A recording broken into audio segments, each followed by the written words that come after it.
It was a night like any other along the Phra Khanong canal. Oil lanterns trembled in the breeze. Water moved slowly beneath the stilted houses. Somewhere in the dark, a baby was crying. But the woman who rocked that baby, the woman who smiled at her husband as he came through the door, she had been dead for months, and she had no idea. In the Phra Khanong district of Bangkok, there is a shrine that receives thousands of visitors every year. They come with armfuls of offerings, jasmine garlands, marigold wreaths, hand-stitched dresses, and small wooden toys for a baby. They kneel, press their palms together, and pray, not to be protected from her, but to receive her blessing. This is the story of Mae Nak, Thailand's most beloved, most feared, and most heartbreaking spirit. A woman whose love for her husband was so consuming that even death could not sever it. This story is over 150 years old. It has been made into films, stage plays, television dramas, and novels more times than any other legend in Thai history. Every generation retells it. Every generation finds something new inside it. Tonight, I'll tell you why.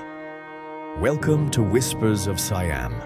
I'm your narrator, and this is where the Old Kingdom speaks.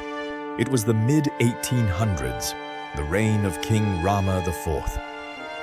Thailand was still called Siam, a kingdom of golden temple spires, winding river canals, and villages half swallowed by jungle. Life moved to the rhythm of the water. In the village of Phra Khanong, a young couple lived simply but happily. The husband's name was Mak. His wife was Nak, Mae Nak, meaning Mother Nak, a title of warmth and tenderness. By every account, they were devoted to each other, the kind of couple that makes neighbors smile just watching them. When this story begins, Mae Nak was pregnant with their first child. Then the conscription order came. In those days, when the king called for soldiers, ordinary men had no choice. Mak kissed his wife goodbye on the steps of their bamboo house, her belly swollen with new life, her hand reaching out to hold his just a moment longer. He did not know when he would return. He did not know if he would return. Mae Nak waited. She waited through the heavy monsoon months. She waited as her belly grew and the house felt quieter. She watched the canal from the window each evening, hoping to see him coming down the path. But Mak did not come home in time. During childbirth, something went terribly wrong.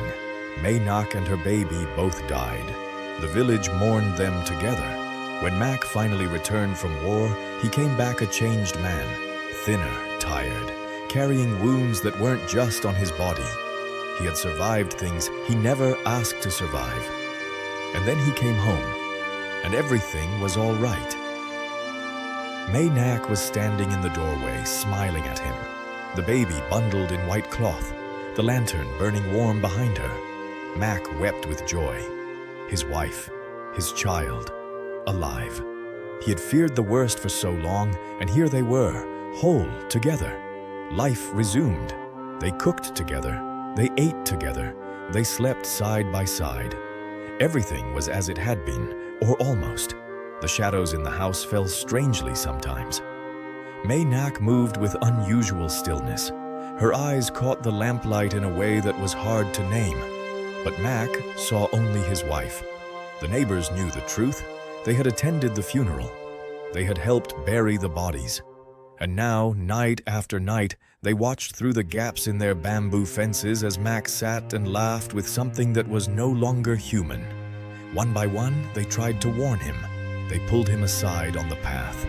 They grabbed his arm and told him plainly, "Your wife is dead. What you see is a Phai, a spirit. She is not alive."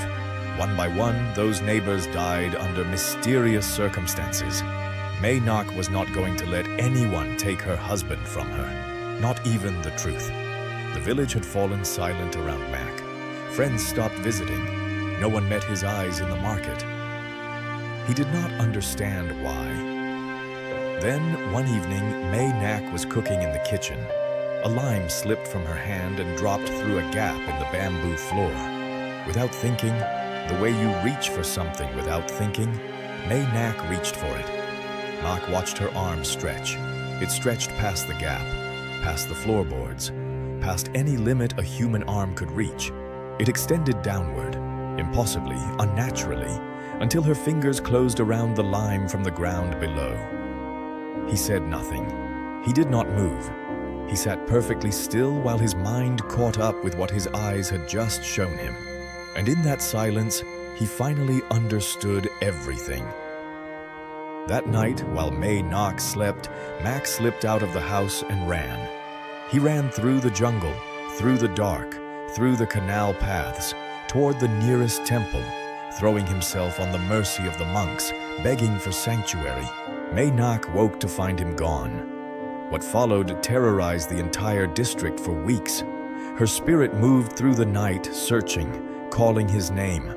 Oil lanterns flickered and died as she passed. The air turned cold. Dogs stopped barking. Villagers bolted their doors. Families held each other in the dark, candles burning low, praying she would pass. The sound of her voice calling, soft, almost gentle, was somehow worse than screaming. She passed through walls as if they weren't there. She was not a monster seeking violence. She was a wife searching for her husband, but a love as powerful and unresolved as hers. A love cut off by death, still burning with everything left unfinished, is one of the most dangerous forces in the spirit world.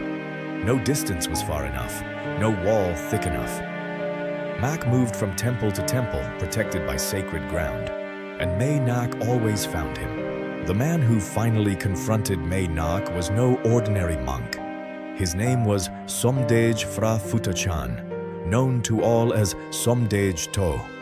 He was one of the most revered spiritual figures in Thai history, a close advisor to the king, a master of sacred texts, and a man whose power over the spirit world was considered without equal. Where others had failed, where fear or pity had held others back, Somdej To walked toward her. He did not come with condemnation. He came with compassion.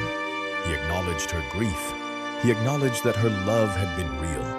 And then, gently, he told her what she had refused to accept. It was time to let go. Using a fragment of bone from her skull, he fashioned a sacred object, inscribed with holy script, sealed with ritual. Some accounts say a belt clasp, others say a small container. The details vary across retellings. What does not vary is this: it worked. Mae Nak's spirit was bound. Her long search was over. After months of haunting the canal and the jungle and every wall that dared stand between her and her husband, she was still. The sacred object was eventually brought to Wat Mahabut in the Phra Khanong district of Bangkok, the same neighborhood where Mae Nak had lived and loved and died. A shrine was built for her there, and something unexpected happened. People began to pray to her, not to be protected from her, but to ask for her blessing. Pregnant women came to pray for safe deliveries.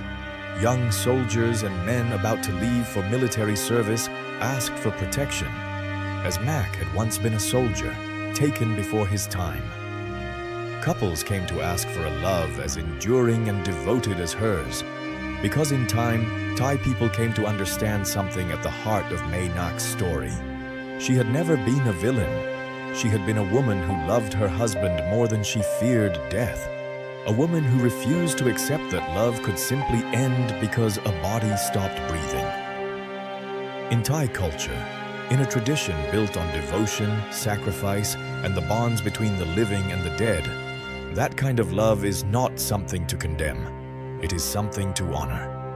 Today, the shrine at Wat Mahabut is one of the most visited spirit shrines in all of Bangkok.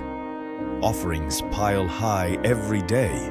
Dresses, because Mae Nak loved beautiful things. Toys for the baby she lost. Flowers, always flowers.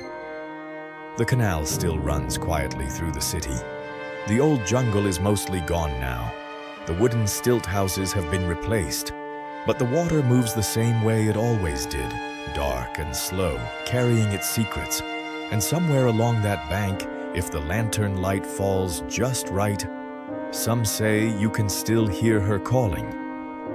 Mae Nak Phra Khanong, the woman who refused to let go. If this story found its way to you tonight, I hope you'll stay for the next one. Whispers of Siam goes deeper into Thailand's legends every week. Stories of kings, spirits, ancient temples, and the things this kingdom has carried for centuries. Subscribe, and I'll see you in the next Whisper.